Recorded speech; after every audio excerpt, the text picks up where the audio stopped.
بسم الله الرحمن الرحيم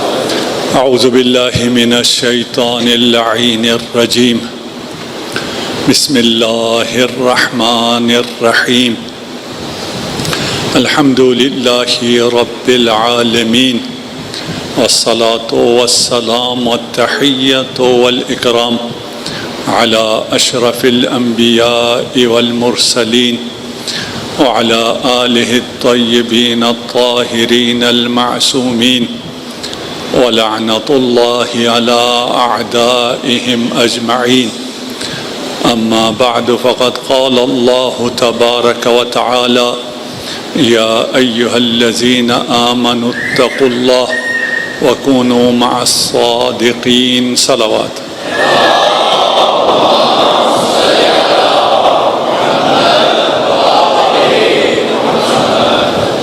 رب دو جہاں سے دعا ہے کہ آپ کا یہاں آنا اور یہ پرساداری قبول ہو، اور یہ کچھ ناقص کلام جو بارگاہ رب میں ہم پیش کر رہے ہیں یہ آپ کے دلوں میں اتر سکے۔ ایک دفعہ پھر میں یہ اعلان کر دوں، جس کو آواز نہیں آ رہی ہے یہاں جگہ بھی ہے، یہاں آواز اچھی آتی ہے، میں یہاں بیٹھا ہوا تھا، اور بھی کچھ مقام ہیں جہاں آواز اچھی آتی ہے، تو صلوات پڑھ دیجئے محمد و آل محمد۔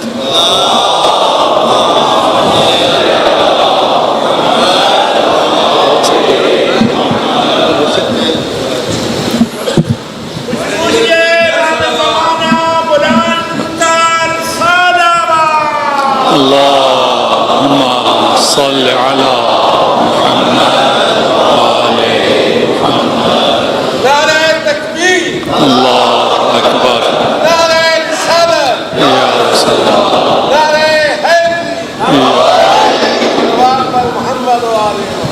اللہم صل علی محمد و آل محمد۔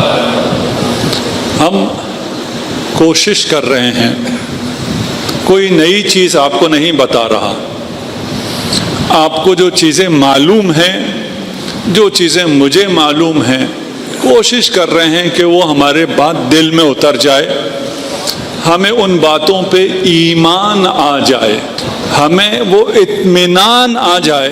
فرض کر لیجئے کوئی ایسا جو آپ کی نظر میں بڑا ہے، وہ اگر آپ کے پیچھے آ جائے، آپ کے کندھے پہ ہاتھ رکھے اور آپ سے کہے جاؤ میں تمہارے پیچھے ہوں، اب آپ کی نگاہ میں کون ہے مجھے نہیں پتا، جس اطمینان سے آپ آگے بڑھیں گے، جو سکون آپ کے دل میں آئے گا۔ میں ابھی باہر تھا کہیں، وہ امام بارگاہ تلاش کر رہے تھے، زمین تلاش کر رہے تھے، میں نے ان کے کسی بڑے کا نام لیا، کسی بلینئر کا، میں نے کہا اگر وہ تمہارے پیچھے ہو اور وہ کہے جاؤ زمین دیکھو تو کہاں زمین دیکھو گے؟ انہوں نے کہا پھر تو ہم سٹی سینٹر میں ڈھونڈیں گے۔ اچھا اگر وہ ہو تو تم سٹی سینٹر میں ڈھونڈو گے، اگر رب ہے تو تم سبب میں کوئی زمین دیکھ رہے ہو۔ دیکھیں ہمارے، یہ میں اپنی بات کر رہا ہوں، آپ کی بات نہیں کر رہا۔ یہ رب ہے کون؟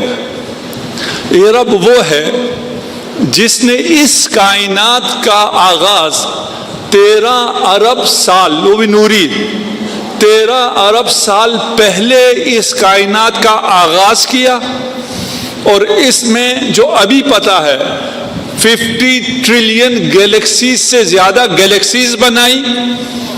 اس شمسی نظام میں یہ سورج، یہ چاند اور یہ زمین اور ملکی وے میں جتنی چیزیں ہیں، ان سب کو بنایا، ان سب کو چلا سک رہا ہے، کہیں کوئی خرابی نہیں ہوئی۔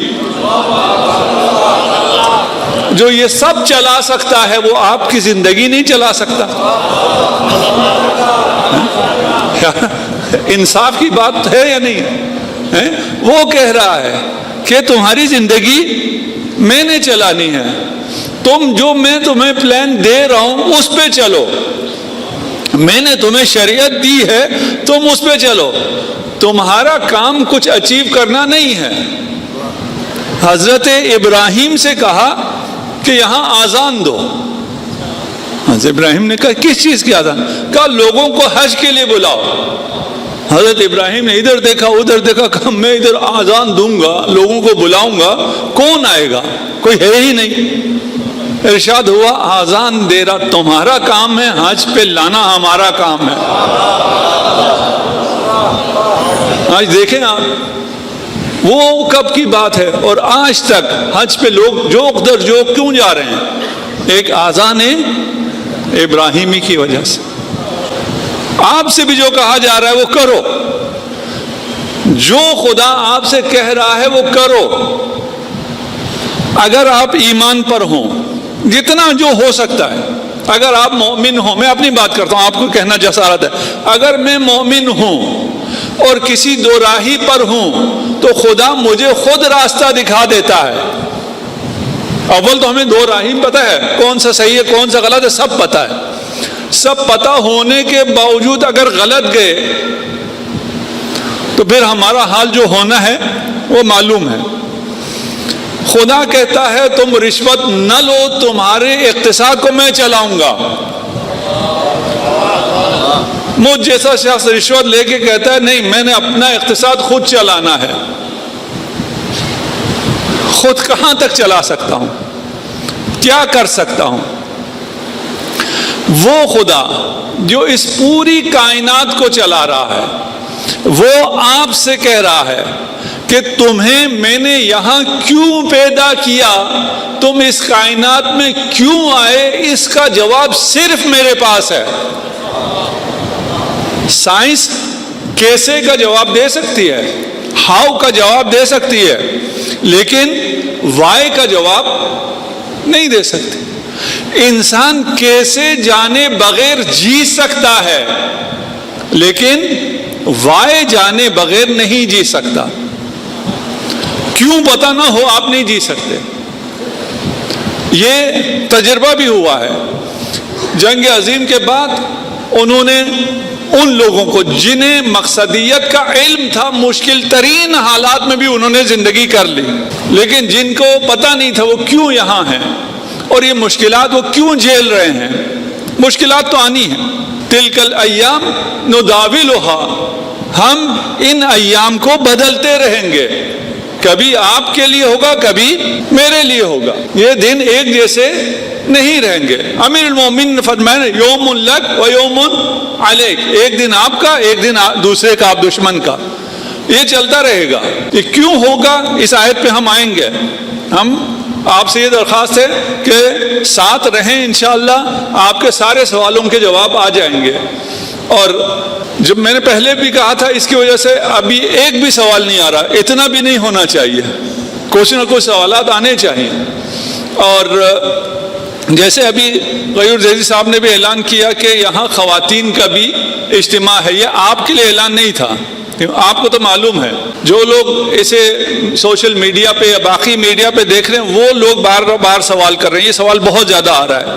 یہ ان لوگوں کو اطلاع دی جا رہی ہے کہ یہاں پر لیڈیز کے لیے بھی، میری ماؤں بہنوں بیٹیوں کے لیے بھی انتظام ہے، اور آپ تو سامنے بیٹھے ہوئے ہیں، اور میں سلام پیش کرتا ہوں اپنی بہنوں کو، اپنی بیٹیوں کو۔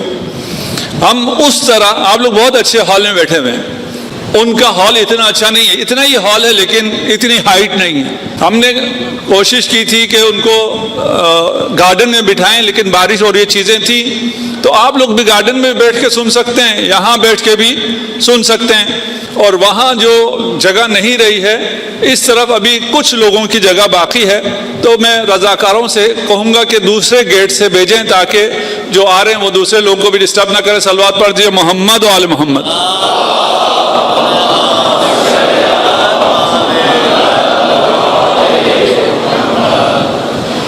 دیکھیں انسان کا بنیادی ترین سوال کیوں ہے، میں یہاں کیوں آیا؟ بنیادی سوال کیسے نہیں ہے، اور کیسے کا جواب ختم ہی نہیں ہوگا۔ جتنا علم آتا جائے گا ویسے یہ کیسے کا سوال بڑھتا چلا جائے گا۔ جو اسٹوڈنٹس ہیں، آپ سب ہیں، جو دانشور ہیں، انٹلیکچوئل ہیں، ان سب کو اس کا پتہ ہے، یہ کیسے کا سوال ختم ہونے والا نہیں ہے۔ جب سائنسی ترقی شروع ہوئی اور انسان کو اس ترقی نے مسحور کر دیا اور انسان اس کے چکا چوند روشنیوں میں دنگ رہ گیا، تو وہاں اسے لگا کہ سارے سوالات انسان کے کیسے سے مربوط ہیں، اور سائنس ان تمام سوالات کا جواب دے گی، اور انسان کو دین کی، فلسفے کی، منطق کی ضرورت ہی نہیں ہے۔ ایک دور آیا ہے جب انسانی ترقی، سائنس کی ترقی تیز ہوئی، اب سب کو معلوم ہو گیا ہے، اور آپ کو معلوم ہوا ہو نہ ہوا ہو، یہ جو جوان نسل ہے اس نے یہ سوال بہت شدت سے اٹھایا ہے کہ میں کون ہوں، میری پہچان کیا ہے، میں اس دنیا میں کیوں ہوں۔ اب کیونکہ سفرنگ کم ہے، آلام کم ہے، مصائب کم ہیں، ان کے یہ سوال زیادہ شدید ہو گئے ہیں۔ ابھی اگر معاصر تاریخ میں دیکھیں تو جب دشمن نے حملہ کیا، ایران پہ روز بمباری ہو رہی تھی، وہ بھی بہت وسیع پیمانے پر، لیکن وہ سارے راتوں میں باہر اس طرح موجود تھے جس طرح اگر آپ اربعین پہ گئے ہیں وہاں موقف لگتے ہیں، وہ سارے اس طرح موقف لگائے عزاداری کرتے رہتے تھے، اس لیے کہ انہیں پتا تھا کہ ہم کیوں آئے ہیں، اور اگر شہید ہو گئے تو ہم کیوں چلے جائیں گے اس دنیا سے۔ غم ہی نہیں ہے، کوئی فکر ہے ہی نہیں، شہادت سعادت ہے، اس لیے کہ جانا تو ہے، اگر شہادت کے ذریعے چلے گئے تو اور اچھی جگہ پہنچیں گے۔ اس نقطے کو اگر آپ سمجھ لیں، ہو سکتا ہے آپ سب کو پتا ہو، اپنے لیے میں کہہ رہا ہوں، اگر کوئی شہید ہوتا ہے اس کا کوئی نقصان نہیں ہوتا، یہ صرف کربلا والے سمجھ سکتے ہیں، شہید ہونے پہ اس کا کوئی نقصان نہیں ہوتا۔ اس لیے ہم سب کیا آرزو کرتے ہیں، یا لیتنا کننا معکم۔ کیا ہوا تھا کربلا میں؟ سب شہید ہو گئے تھے، آرزو کیا ہے، ہم بھی وہاں ہوتے، شہید ہو جاتے۔ یار میں بچہ تھا، بہت چھوٹا تھا، پتہ نہیں آپ کے برابر ہوں گا یا آپ سے تھوڑا بڑا، ایک دیوار پہ لکھا تھا جیو علی کی طرح مرو حسین کی طرح۔ میں بچہ تھا، میں نے والد صاحب سے پوچھا یہ جملہ مجھے سمجھ میں نہیں آیا، میں کیوں مروں حسین کی طرح؟ بچہ تھا، ناسمجھ تھا۔ اگر کوئی شخص جلدی شہید ہو جاتا ہے، کوئی 6 مہینے میں شہید ہو جائے، کوئی 18 سال میں شہید ہو جائے، کوئی 83 سال میں شہید ہو جائے، اس کا دنیاوی نقصان بھی نہیں ہوتا ہے۔ ابھی تک آپ کے ذہن میں ہی آ رہا ہے نا کہ شہید ہو گیا تو وہ زندہ ہے اور وہ خدا کے پاس رزق پا رہا ہے، تو اس کا تو نقصان نہیں ہوا۔ نہیں، میں کہہ رہا ہوں وہ دنیاوی اعتبار سے بھی اس کا نقصان نہیں ہوا۔ اب سوچ لیجئے کیسے، دنیاوی اعتبار سے نقصان ہو گیا نا۔ 18 سال، اس نے 80 سال جینا تھا، 18 سال میں چلا گیا۔ اگر 80 سال جیتا تو اتنی نمازیں اور پڑھ لیتا، اتنی عبادات اور کر لیتا، اور درجات اس کے آخرت میں بلند ہوتے۔ 80-83 سال میں شہادت، خود ایک مرتبہ ہے نا، 83 سال آپ نے عبادتیں بھی کی اور اس کے بعد شہادت ملی۔ ایک بچے کو 6 مہینے میں شہادت مل گئی، ابھی اس نے نہ کوئی عبادت کی، نہ کوئی روزہ رکھا، نہ کوئی جہاد کیا۔ دنیاوی اعتبار سے اگر آپ 18 سال میں شہید ہو جائیں اور آپ کی عمر 83 سال ہو تو آپ کو وہی سب کچھ ملے گا جو آپ نے آئندہ 80 سالوں میں کرنا تھا۔ یعنی آپ کو دنیا کے 80 سال بھی ملیں گے، اس میں ہونے والے تمام اعمال کا ثواب بھی ملے گا۔ کتنا رحیم ہے یہ رب، اس نے کیا پلان بنایا ہوا ہے یار، اس کے بنائے ہوئے نظام پہ چلنا چاہیے۔ یہ انتہائی رحمان و رحیم ہے۔ الحمدللہ رب عالمین الرحمن الرحیم. دیکھیں یہ بسم اللہ الرحمن الرحیم، اللہ بھی رحمان و رحیم ہے اور رب بھی رحمان و رحیم ہے. اللہ کا رحمان و رحیم ہونا اور ہے، رب کا رحمان و رحیم ہونا اور ہے. فرض کر لیجئے آپ کے جو ڈائریکٹر ہے اسکول کا وہ بہت اچھا ہے، مہربان ہے، اس کا مہربان ہونا اچھا ہے، آسان ہے. وہ سال میں 1-2 دفعہ آ کے اسمبلی میں تقریر کر کے چلا جاتا ہے، اچھی باتیں کر کے چلا جاتا ہے. ہم بھی اپنے اسکولوں میں جاتے ہیں، جا کے اچھی باتیں کر کے چلے آتے ہیں. ہمارا مہربان ہونا بہت آسان ہے. کسی کو اگر تھوڑی بہت سزا ملی ہو اس کو بھی سفارش کرتے ہیں، اس کو بھی معاف کر دو جی، اس کو بھی کلاس کے اندر کر دو، بچے بھی خوش ہو جاتے ہیں. ہمارے لیے مہربان ہونا آسان ہے. لیکن جو اس اسکول کو دیکھ رہا ہے روزانہ، جس کا ان بچوں سے سروکار ہے، اس کے لیے سزا نہ دینا، توبیخ نہ کرنا، رحمان و رحیم لکھنا بڑا مشکل ہے. وہ ہم سے کہتے بھی ہیں آپ تو سال میں 1-2 دفعہ آتے ہیں، آپ بڑے اچھے بن کے چلے جاتے ہیں. جو لوگ تھوڑے سے فرینک ہوتے ہیں وہ کہہ دیتے ہیں، باقی کے دلوں میں یہی بات ہوتی ہے، ہمیں تو پتا ہے. خدا کہہ رہا میں اللہ ہوں تب بھی رحمان و رحیم ہوں، میں رب ہوں، تمہیں پال رہا ہوں، تمہاری پرورش کر رہا ہوں، تب بھی رحمان و رحیم ہوں. اب رحمان رحیم ہونے کا مطلب کیا ہے وہ پھر کبھی انشاءاللہ. ہم بغیر وائے جانے ہوئے انسانی زندگی نہیں گزار سکتے ہیں. اے آئی نے آپ کے لیے بہت سی چیزیں آسان کر دی ہیں، لیکن اے آئی آپ کو ڈائریکشن نہیں دے سکتی ہے، آپ کو ہدایت نہیں دے سکتی ہے. یہ صرف رب ہے جو ہدایت دیتا ہے، رب کے علاوہ کوئی بھی ہدایت نہیں دے سکتا ہے. اگر ہم پہنچے اس ہدایت پر، یہاں بھی تھوڑی سی گفتگو ہے، نہ جانے یہاں ہم پہنچیں گے یا نہیں پہنچیں گے. آج کے جدید انسان کا مسئلہ یہ ہے کہ وہ بدن کے لحاظ سے آن لائن ہے، روح کے لحاظ سے آف لائن ہے. ابھی یہاں بھی بہت سے لوگ بدن ان کا آن لائن ہے، روح ان کی آف لائن ہے. جن کی آف لائن ہے وہ ساتھ ساتھ بول رہے ہیں. یقیناً اگر آف لائن ہوتا تو وہ نہ بولتے.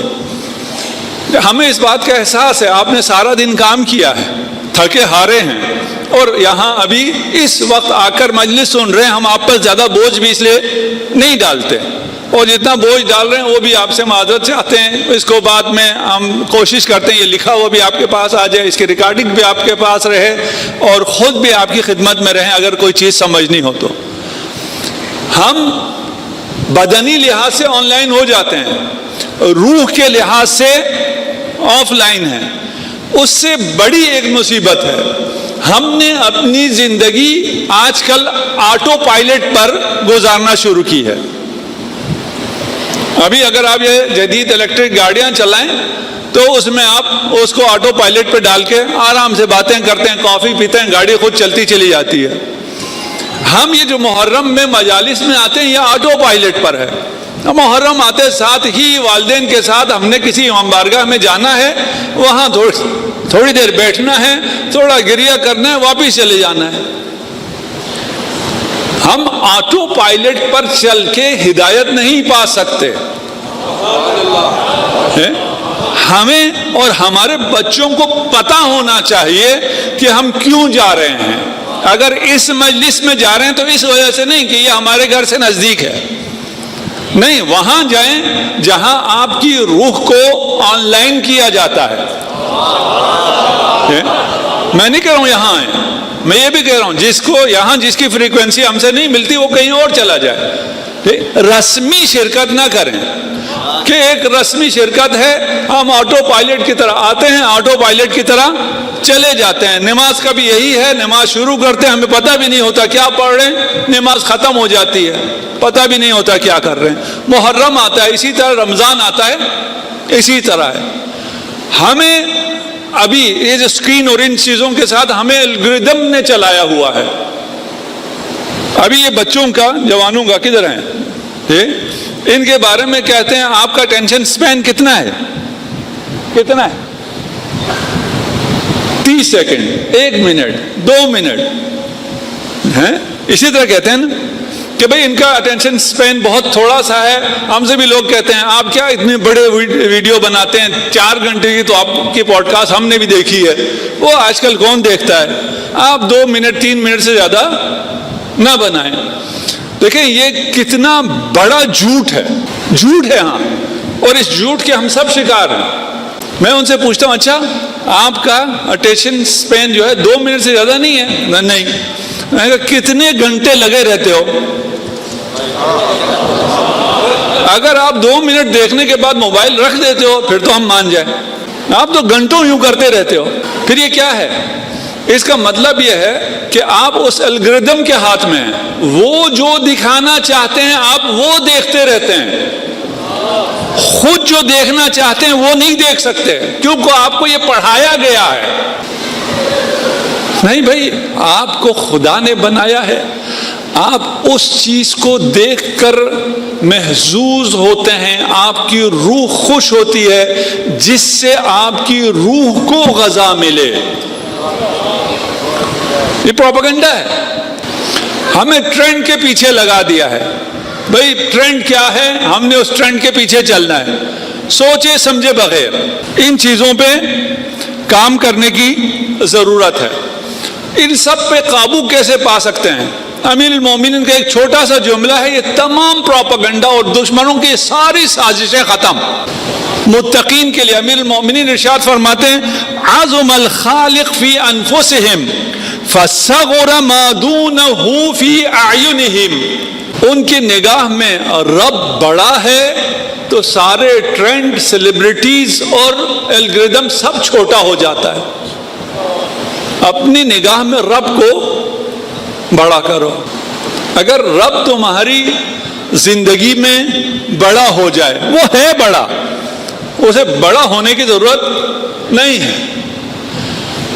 اچھا رب آپ کی نگاہ میں کتنا بڑا ہے, یہ اب ہم کیونکہ بہت زیادہ لوگ ہیں, کچھ اس حال سے ہی باہر ہیں, میں آپ کے ساتھ انٹریکٹیو سیشن نہیں کر سکتا. اگرچہ جہاں پہ مجلس تھوڑی سی چھوٹی ہوتی ہے وہاں ہم نے مجلس بھی انٹریکٹیو پڑھنا شروع کر دیا. مجلس میں بھی ہم سوال کرتے ہیں, ہم کہتے ہیں آپ جب داد دینے کے لیے اتنا بول سکتے ہیں تو میرے سوال کے جواب میں کیوں نہیں بول سکتے؟ میرا خیال تھا اس پہ اعتراض ہوگا, ابھی تک تو نہیں ہوا ہے. آپ سے تو میں سوال نہیں کر سکتا. اگر آپ اپنے دل میں جواب دیتے, اگر 3 سال کا ایک بچہ ہو وہ آپ کو تڑی لگائے کہ باہر آؤ میں دیکھ لوں گا تمہیں, آپ ابھی ہنس رہے ہیں نا, 3 سال کے بچے نے تڑی لگائی, نکلو باہر, آپ کو کیا ہوگا؟ کچھ بھی نہیں. آپ ہنستے ہوئے باہر چلے جائیں. باہر گئے تو پتا چلا وہ بچہ 3 غنڈوں کو پکڑ کے لے آیا ہے جن کے ہاتھ میں چھریاں ہیں, ہاتھ میں چاقو ہیں اور 3 غنڈے ہیں. آپ نے دروازہ بڑے سینہ چوڑا کر کے کھولا تھا, ہاں بھائی کیا ہے؟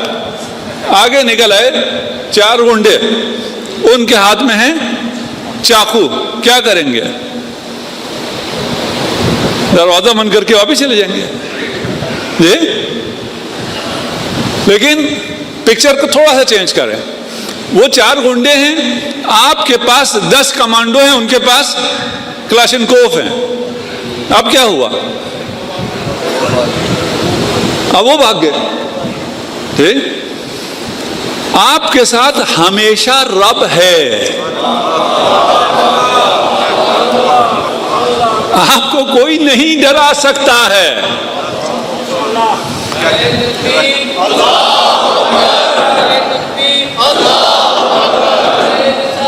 یا رسول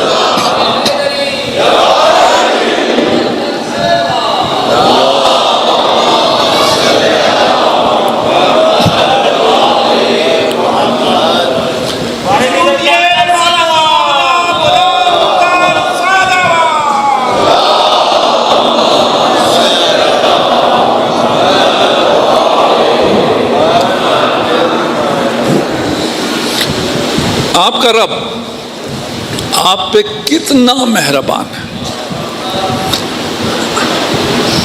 واللہ میں اعتراف کرتا ہوں کہ میرے پاس وہ الفاظ ہی نہیں ہیں کہ میں سمجھا سکوں یا سمجھ سکوں کہ رب کتنا بڑا ہے, کتنا مہربان ہے. کتنا طاقتور ہے نہیں سمجھا سکتا. یہ کاسمولوجی تھوڑا بہت کبھی کبھار پڑھا کریں, رب کی عظمت آپ کے سامنے آئے گی. جو یہ گلیکسیز بنا سکتا ہے, جو یہ بلیک ہولز بنا سکتا ہے, جو یہ بلیک میٹر بنا سکتا ہے, ان سب کو قابو کر سکتا ہے, ان سب کے قوانین بنا سکتا ہے. ان قوانین میں سے کبھی کسی نے کوئی تخلف نہیں کیا, خلاف ورزی نہیں کی ہے. وہ آپ کا رب ہے. وہ آپ کے لیے کیا نہیں کر سکتا؟ وہ آپ کے لیے اگر آپ چاہیں تو کربلا کو وسیع کر کے آپ تک کربلا پہنچا سکتا ہے. اگر آپ کی خواہش ہو آپ کو صفین میں لے جا سکتا ہے. ایک صحابی امیر المومنین سے کہتا رہا کہ میرا بھائی بہت چاہتا تھا کہ آپ کے ساتھ ہم رکاب ہو. اس کی یہ مجبوری ہو گئی, پتہ نہیں کیا ہو گیا, وہ نہیں پہنچ سکا. جب اسے 2-4 دفعہ کہا تو امیر المومنین نے فرمایا وہ ہمارے ساتھ ہے, وہ ہمارے ساتھ ہے. یہ آفر کہیں کسی کی بھی نہیں ہے کہ آپ چاہو آپ پہنچ جاؤ. یہ آپ چاہو تو یہ نہ زمانہ رکاوٹ ہو, نہ زمین, نہ مکان, کوئی چیز آپ کے سامنے رکاوٹ نہ ہو. عبداللہ بن عفیف ازری صحابی ہے, ایک آنکھ جمل میں شہید ہو گئی, ایک آنکھ صفین میں. عمر بھی زیادہ ہے, اندھا بھی ہے, کربلا نہیں جا سکا, کوفہ میں تھا. کوفہ میں جب ابن زیاد نے گستاخانہ خطبہ دیا, اور وہ خطبہ میں بیان بھی نہیں کر سکتا جو گستاخیاں اس نے کی, وہاں معلوم تھا اس ظالم کے سامنے کھڑے ہو کے بولنے کا کیا مطلب ہے. وہاں عبداللہ ابن عفیف ازدی کھڑا ہو گیا. اس نے کہا گستاخ, تو وہ ذلیل ہے جس نے فرزند رسول کو شہید کیا ہے. اب اسے اور اس کی بیٹی کو شہید کیا گیا. دیکھیے یہ ان 72 شہداء میں نہیں ہو سکا کسی بھی معنی کی وجہ سے. کربلا کوفے تک آ گئی, اس نے وہاں حسین کا دفاع کیا اور وہی شہادت پائی. اللہم صل علی. اچھا, ہم ربوبیت کو سمجھ رہے ہیں, رب کو سمجھ رہے ہیں, رب کہیں, خدا کہیں, اللہ کہیں, ہے ایک ہی بات, لیکن رب الگ ہے. یہ ہم نے پہلے مجلس میں تھوڑا سا بیان کیا تھا. اگر کسی کو تھوڑی بہت کنفیوژن ہو تو وہ پہلی مجلس کو تھوڑا سا وہ 2x پہ لگا کے سن لے, 3x پہ بھی لگا کے سنیں, جو مطلب کی جگہ وہاں کو دوبارہ سن لیں, وہاں یہ چیزیں کلیئر ہو جائیں گی. رب آپ کے تمام امورات وہی چلاتا ہے, کوئی اور نہیں ہے. کل بھی ہم نے تھوڑا سا اس کی طرف اشارہ کیا تھا. کوئی اور کسی اور کے ہاتھ میں کچھ بھی نہیں ہے. اگر ہم پہنچے اس آیت پہ بھی آئیں گے, ہدایت بھی کسی اور کے ہاتھ میں نہیں ہے, موت دینا بھی کسی اور کے ہاتھ میں نہیں ہے. اللہ یتوفی الانفس حین موتها. موت کون دیتا ہے؟ اللہ. موت دینا صرف اللہ کا کام ہے, صرف اللہ موت دیتا ہے. قل یتوفاکم ملک الموت. پھر قرآن ہے, پہلی آیت کیا تھی؟ صرف اللہ. دوسری آیت کیا ہے؟ ملک الموت موت دیتا ہے. حتی اذا جاء احدکم الموت توفتہ رسلنا. جب کسی کے موت کا وقت آتا ہے تو ہمارے فرشتے اسے موت دیتے ہیں. کیا ہو گیا؟ صرف اللہ, ملک الموت, فرشتے. سمجھنے کی بات ہے. موت صرف اللہ کے حکم سے ہوتی ہے. اللہ کے حکم سے ملک الموت کبھی جان لیتا ہے, کبھی وہ اپنے فرشتوں کو بھیج دیتا ہے, اپنے کارندوں کو بھیجتا ہے, وہ جان لے لیتا ہے. تو یہ جان کس نے لی ہے؟ اللہ نے. اس میں کوئی تضاد نہیں ہے, اس میں کوئی شرک نہیں ہوا ہے. یہ بات سمجھ میں آنا بہت زیادہ ضروری ہے. جب زندگی اور موت اس کے ہاتھ میں ہے, تو اس زندگی کی ہر چیز بھی اسی کے ہاتھ میں ہے. یہ سمجھ میں آنا بہت ضروری ہے. ساتھ میں یہ سمجھ میں آنا بھی ضروری ہے کہ جبر بھی نہیں ہے. اللہ نے ہمیں اختیار دیا ہوا ہے، لیکن اتنے آزاد بھی نہیں ہیں کہ اللہ کی مشیت کے خلاف جا سکیں. نہ جبر ہے نہ تفویض ہے، بل الامر بین الامرین. یہ بہت عام سی واضح سی بات ہے اہل بیت کے ماننے والوں کے لیے. یہ ہمیں بہت آسانی سے سمجھ میں آتی، باقی کسی کو سمجھ میں آج تک نہیں آئی. یا وہ جبر کی طرف چلے گئے یا وہ تفویض کی طرف چلے گئے. ہم نہ جبر کے قائل ہیں نہ تفویض کے قائل ہیں. ہم کہتے ہیں ہے سب اللہ کا، چلتا سب اللہ کی مشیت سے، کرتا سب کچھ رب ہے، لیکن ہمیں بھی اختیار حاصل ہے. یہ کیسے ہوتا ہے؟ اگر یہاں پہنچے انشاءاللہ کسی دن اس پہ پوری مجلس پڑھ دیں گے تاکہ یہ چیز واضح ہو جائے. صلوات پڑھ دیجیے محمد و آل محمد.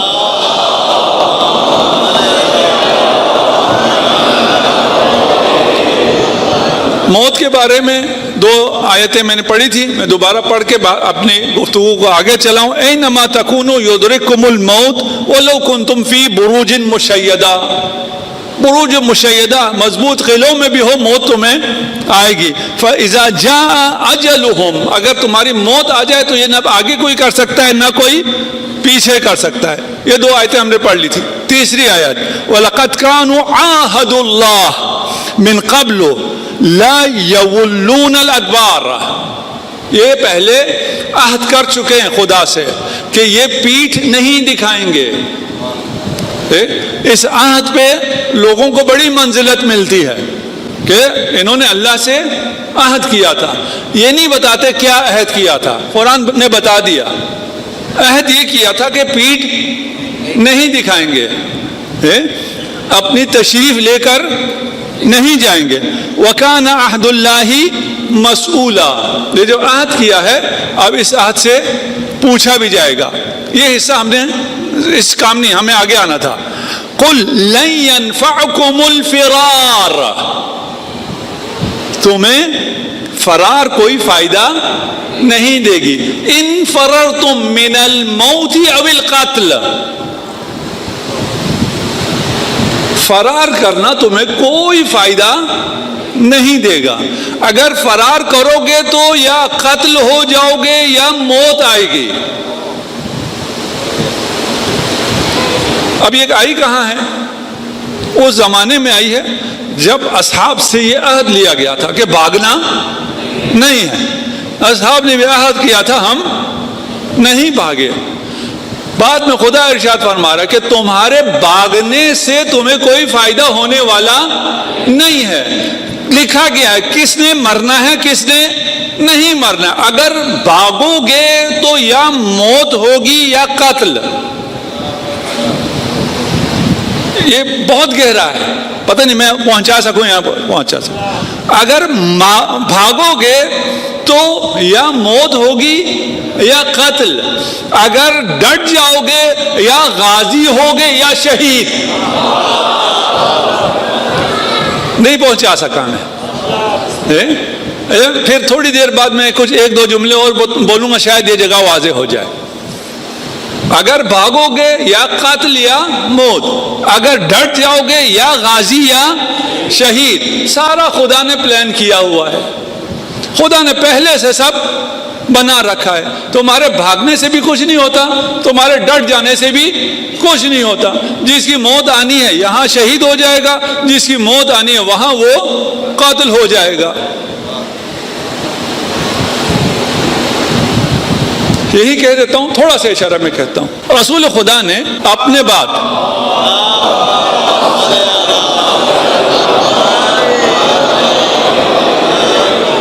بہتر صلوات عنایت کیجیے.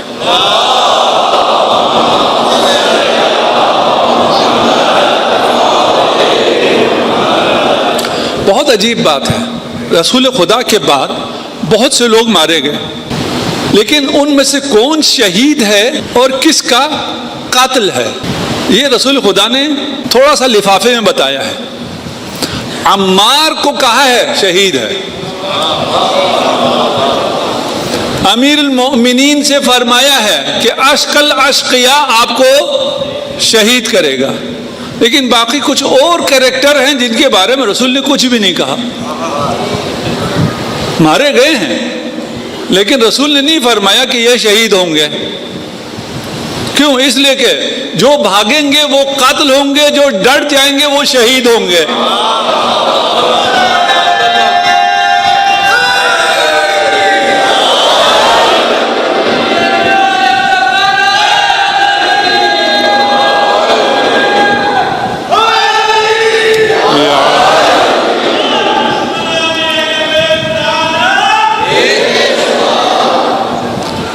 بھائی کس چیز سے بھاگ رہے ہو؟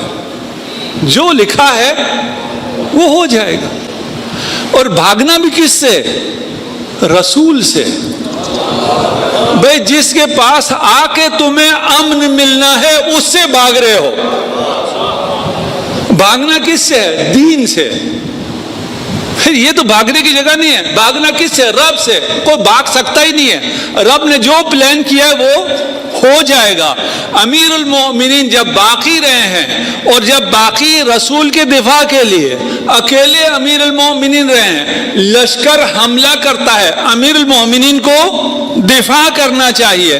ایک شخص اگر ہو تو وہ دفاع کرتا ہے، لیکن تاریخ نے عجیب لکھا ہے امیر المؤمنین اکیلے پورے لشکر پر حملہ کرتے تھے.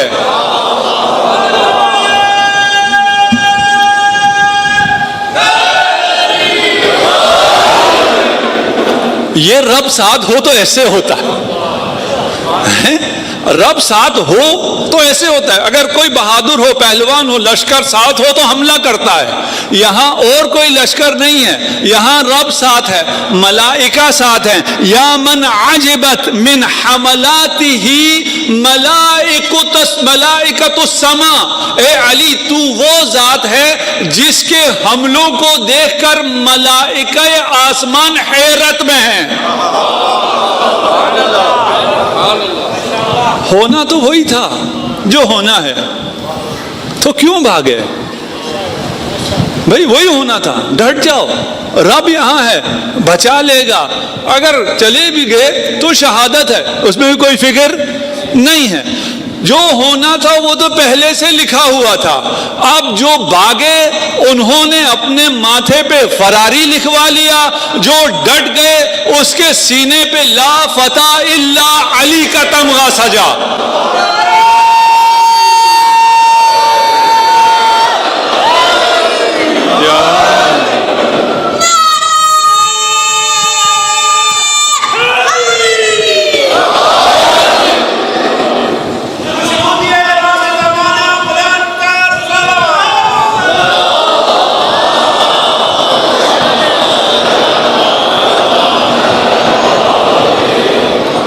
وقت آ گیا، میں نے کچھ مطالب چھوڑ دیے، پھر اگر کبھی وقت ہوا تو عرض کروں گا. دیکھیے اللہ مختلف چیزوں کے ذریعے مدد کرتا ہے. اللہ مدد کرتا ہے، مختلف چیزوں کے ذریعے مدد کرتا ہے. اللہ اگر طوفان کے ذریعے مدد کرے کسی کو کوئی مشکل نہیں ہے. اللہ اگر ہوا کے ذریعے مدد کرے کسی کو مشکل نہیں ہے. اللہ اگر ابابیل کے ذریعے مدد کرے کسی کو مشکل نہیں ہے. اللہ اگر فرشتوں کے ذریعے مدد کرے کسی کو مشکل نہیں ہے. لیکن اللہ اگر ید اللہ، وجہ اللہ، عین اللہ کے ذریعے مدد کرے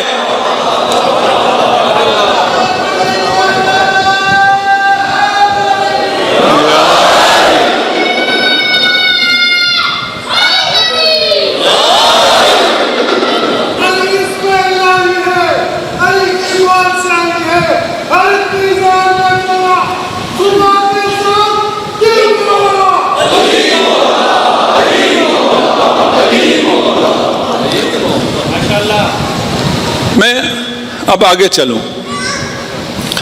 بہت سے مطالب ہیں، وہ نہ جانے، یہ آپ جانتے ہیں میری عادت نہیں ہے، نہ میں زور لگاتا ہوں نہ میں زیادہ فضائل پڑھتا ہوں، اس لیے کہ وہ سب آپ کو معلوم ہے.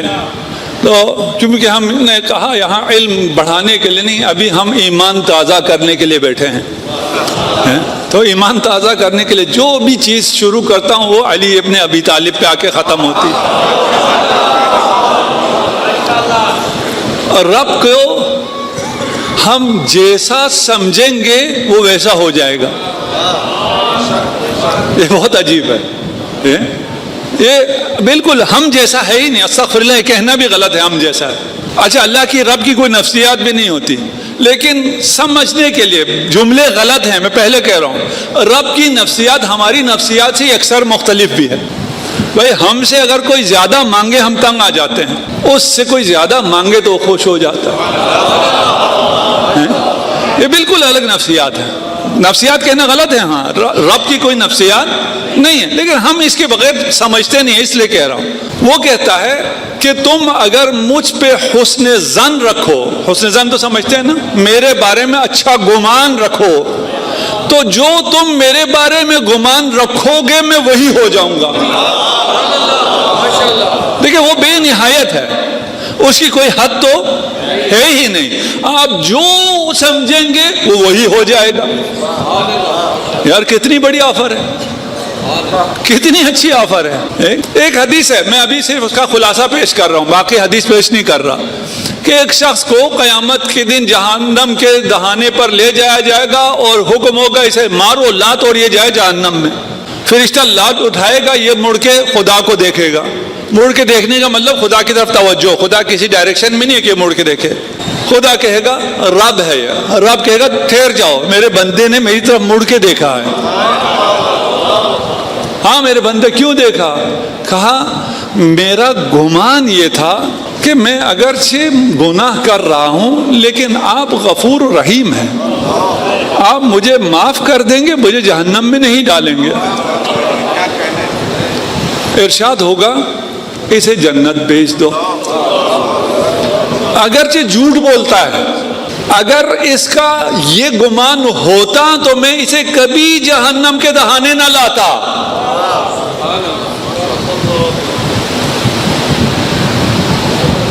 عجیب ہے. اب امیر المومنین کا ایک اور حدیث میں آج پیش کروں گا اس کو، کہ خوف خدا بھی ضروری ہے. ہاں خوف خدا اور حسن ظن کو کیسے بیلنس کرنا ہے.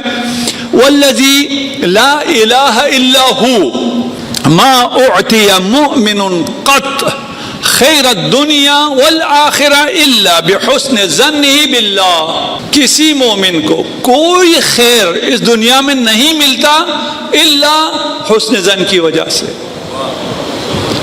اچھا یہ اچھا گمان کب ہوگا؟ اگر آپ کا عقیدہ صحیح ہو، اگر آپ کو رب کی صحیح پہچان ہو اور آپ اس رب کو جانتے ہو، اس کے اس کائنات پہ کنٹرول کو جانتے ہو، اس کے رحمان و رحیم ہونے کو جانتے ہو، تو آپ کو حسن ظن ہی ہوگا نا. مثلا آپ ایسی کہانیوں میں حاتم طائی مشہور ہے، کوئی اگر حاتم زمان ہو آپ اس کے پاس جائیں تو آپ کا گمان کیا ہوگا؟ یہ مجھے اچھا کھلائے گا، پلائے گا، کچھ دے گا. آپ کا گمان اچھا ہی ہوگا نا. اگر کسی کنجوس کے گھر میں جا رہے تو آپ کا گمان برا ہی ہوگا، یہ تو شاید دروازہ بھی نہ کھولے.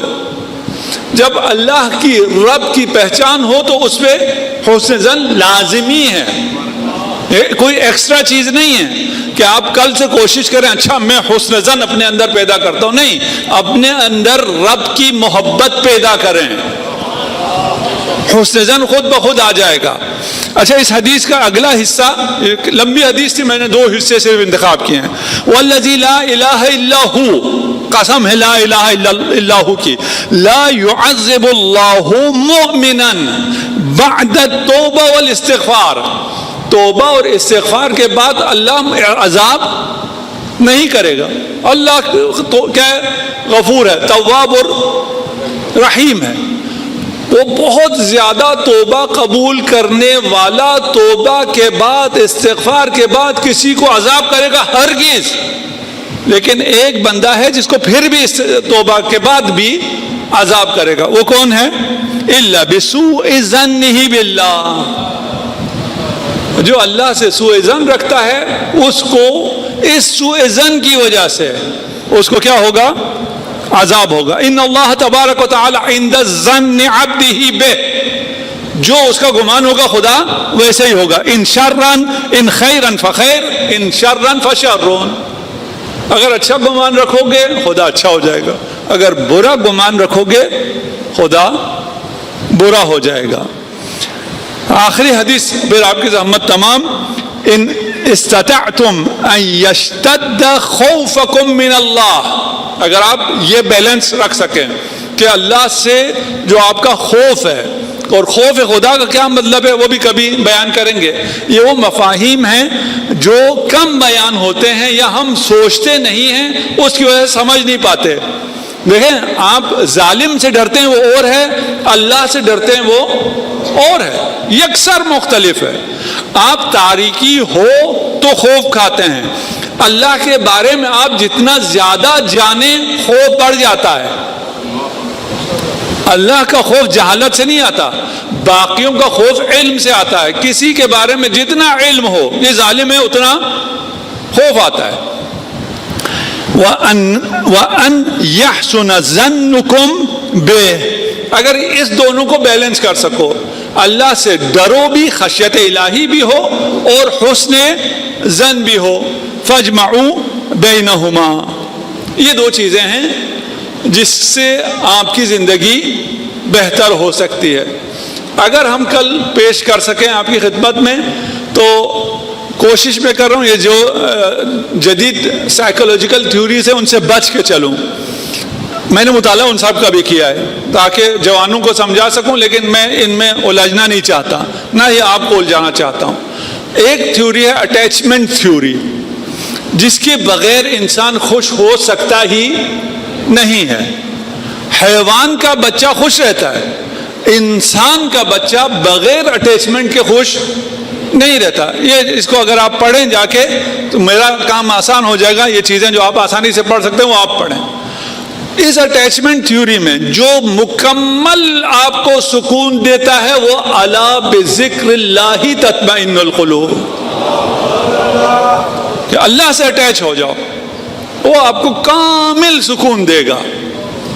اور میں ایک دفعہ پھر تمام جو عزادار آ رہے ہیں ان کی خدمت میں عذرخواہی کرتا ہوں، جن تک کوئی انتظامات اگر ناقص ہیں، نہیں ہو سکے، جو باہر بیٹھے ہیں، کسی بھی چیز کی آواز کی شکایت ہے تو آپ پہنچائیے. جو ہمارے بس میں ہے وہ ہم انشاءاللہ کریں گے. اور آخر میں پھر بتا دوں کہ ہماری اس مجلس میں بیٹیاں، بہنیں، ہماری مائیں بھی شرکت کر رہی ہیں اور کر سکتی ہیں. یہ جو آن لائن سن رہے ہیں ان کو میں یہ بات بتا رہا ہوں. اور ہم اپنے حساب سے پوری کوشش کر رہے ہیں کہ آپ کو کسی قسم کی تکلیف نہ ہو. اپنی صحت و سلامتی کے لیے بآواز بلند صلوات.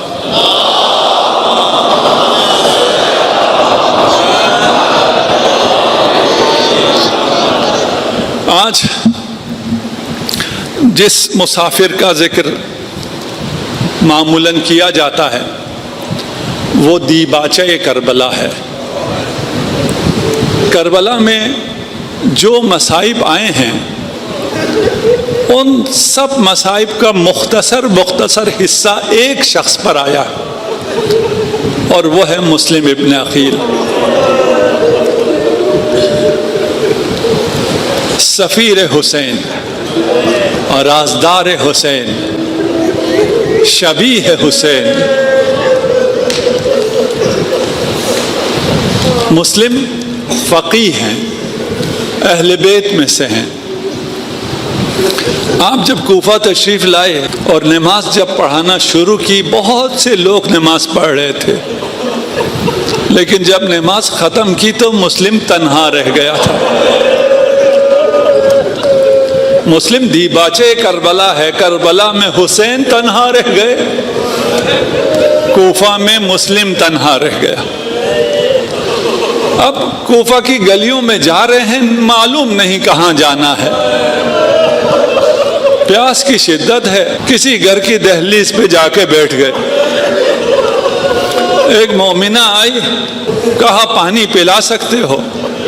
تو آنے پانی پیش کیا، مسلم نے پانی پیا. کچھ دیر بعد مومنہ نے آ کے دیکھا مسلم ابھی تک بیٹھے تھے. کہا اجنبی کوفہ کے حالات ٹھیک نہیں ہیں، یہاں زیادہ دیر بیٹھنا ٹھیک نہیں ہے، جہاں جانا ہے چلے جاؤ۔ مسلم نے کہا جس کا کوئی گھر نہ ہو وہ کہاں جائے؟ اجرکم علی اللہ، خدا آپ کا پرسہ قبول فرمائے۔ پوچھا، بتایا میں مسلم ابن عقیل ہوں۔ رسول خدا عقیل کو بہت پسند کرتے تھے اور فرمایا میں عقیل کو اس لیے چاہتا ہوں کہ عقیل بہت پیارا ہے، اور اس لیے بھی چاہتا ہوں کہ یہ ابو طالب کا پیارا ہے، اور اس لیے بھی چاہتا ہوں کہ اس کا بیٹا میرے بیٹے کے کام۔ جب مومنہ کو پتہ چلا تو وہ گھر کے اندر لے گئی۔ میں آرام آرام سے مصائب پڑھنا چاہتا ہوں، آپ کا جی چاہے گریہ کریں، جی نہ چاہے گریہ نہ کریں، لیکن گریے کی ایام پھر نہ جانے ہماری زندگی میں آئیں یا نہ۔ روایت میں ہے کہ جو آنسو بہتا ہے وہ جناب فاطمہ تک پہنچ جاتا ہے۔ آپ کے آنسو بہت قیمتی ہیں، خدا آپ کی حفاظت کرے، خدا آپ کے ان گریوں کی حفاظت فرمائے، خدا اس گریے کو آپ کی نسلوں میں قائم و دائم فرمائے۔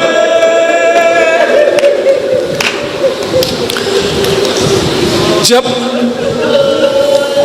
اشقیاء کو پتہ چلا کہ مسلم توآ کے گھر میں ہیں، انہوں نے حملہ کیا۔ توآ نے کہا مسلم گھر کے اندر رہ کر دفاع کریں، آپ بہتر دفاع کر سکتے ہیں۔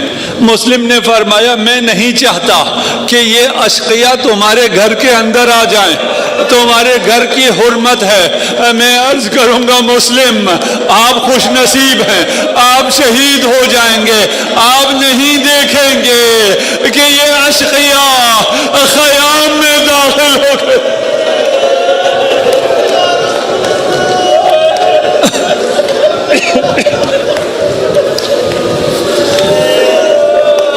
اجرکم علی اللہ۔ مسلم گھر سے باہر آئے، مسلم نے جہاد شروع کیا۔ بنی ہاشم کا شعر ہے، یوں کسی کے مقابلے میں آنے سے مسلم شکست نہیں کھاتا۔ لشکر بلایا گیا، چاروں طرف سے گھیر لیا، کوئی تلوار سے حملہ کر رہا ہے، کوئی نیزے سے حملہ کر رہا ہے، کوئی تیر چلا رہا ہے۔ جس کے پاس کچھ نہ تھا اس نے پتھر مارنا شروع کیے۔ مسلم نے کہا میں مسلمان ہوں، مسلمان کو پتھر نہیں مارتے۔ میں مسلم سے کہوں گا کربلا آئیے، فرزند رسول تنہا ہے، زخمی ہے، زہرا کا لال مسلمان پتھر مار۔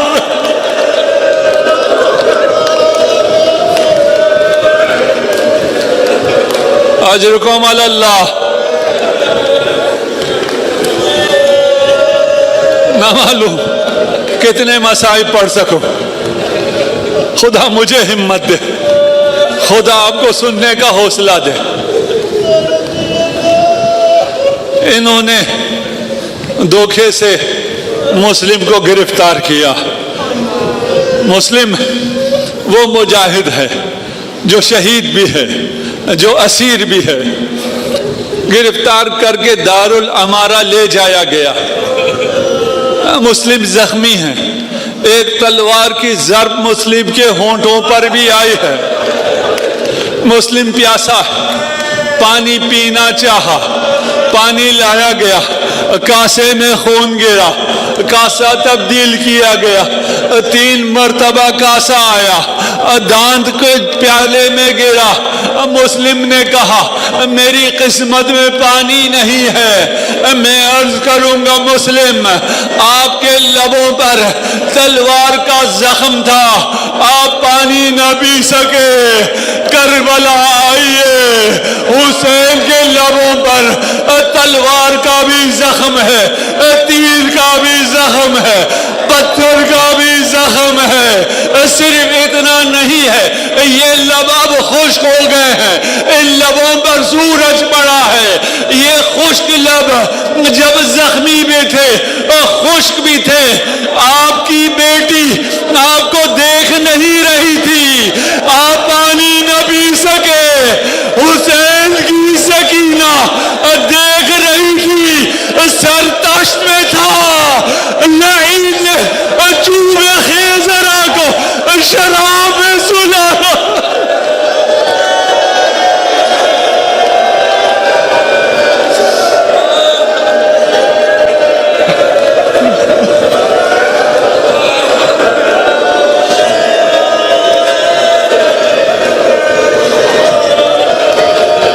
اجرکم علی اللہ۔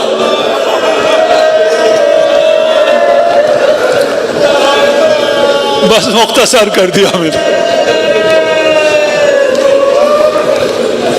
مسلم کو دار الامارہ کی چھت پر لے جایا گیا، کہا مجھے تھوڑا سا وقت دے دو، میں 2 رکعت نماز ادا کر۔ مسلم نے 2 رکعت نماز زیارت ادا کی۔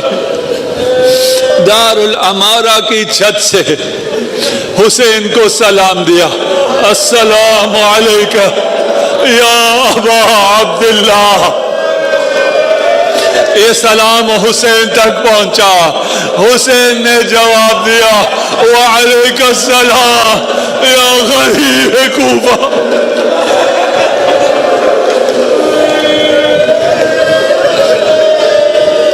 حسین نے مسلم کی بچی کو بلایا، مسلم کی بچی کو اپنی گود میں رکھا، سر پہ دست شفقت پھیرا، آنکھوں میں کانوں میں بالیاں پہنائی۔ سکینہ دیکھ رہی تھی، یتیم اگر ہو جائے اس کے سر پر دست شفقت رکھا جاتا ہے، لیکن جب سکینہ یتیمہ ہوئی، ہاتھ سر پہ آیا، بالوں سے پکڑا۔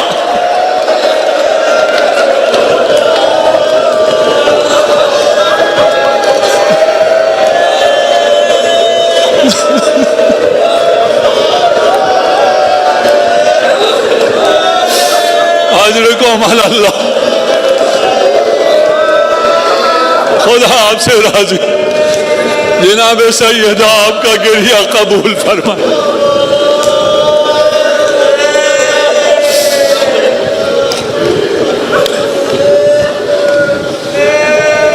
جناب مسلم کا سر تن سے جدا کیا گیا، بدن دار الامارہ کے اوپر سے نیچے پھینکا گیا۔ یہ بنی ہاشم کا پہلا بدن ہے جسے گلیوں میں گھسیٹا گیا، یہ پہلا سر ہے جو نو کے نیزہ پہ بلند ہوا، یہ پہلا سر ہے جو زینب کے استقبال کے لیے پہلے شام پہنچا۔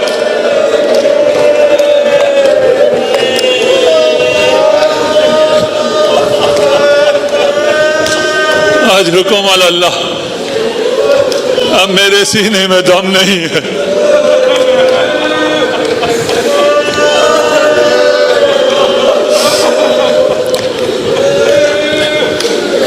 سَيَعْلَمُ الَّذِينَ ظَلَمُوا أَيَّ مُنْقَلَبٍ يَنْقَلِبُونَ إِنَّا لِلَّهِ وَإِنَّا إِلَيْهِ رَاجِعُونَ۔ خدایا ہماری اس قلیل عبادت کو اپنی بارگاہ میں قبول و منظور فرما۔ جن لوگوں نے دعا کی التماس کی ہے، خدایا ان کی مشکلات کو آسان فرما، جو مریض ہیں انہیں شفاء عاجل عنایت فرما، تمام حاضرین کے مرحومین کی مغفرت فرما، بالاخص الحاج مصطفیٰ گوکل کی مغفرت فرما، ان کے درجات بلند فرما۔ جن بچوں نے اور بچیوں نے امتحانات دے رکھے ہیں، خدایا انہیں امتحانات میں کامیابی عنایت فرما، جو امتحانات دے رہے ہیں انہیں امتحانات میں کامیابی عنایت فرما۔ ہمیں دنیا میں زیارت امام حسین، آخرت میں شفاعت امام حسین سے بہرمند فرما۔ ہمیں امام زمانہ عجل اللہ فرجہ الشریف کے اعوان و انصار میں قرار دے. امام زمانہ عجل اللہ فرجہ الشریف کے ظہور میں تعجیل فرما برحمتک یا ارحم الراحمین.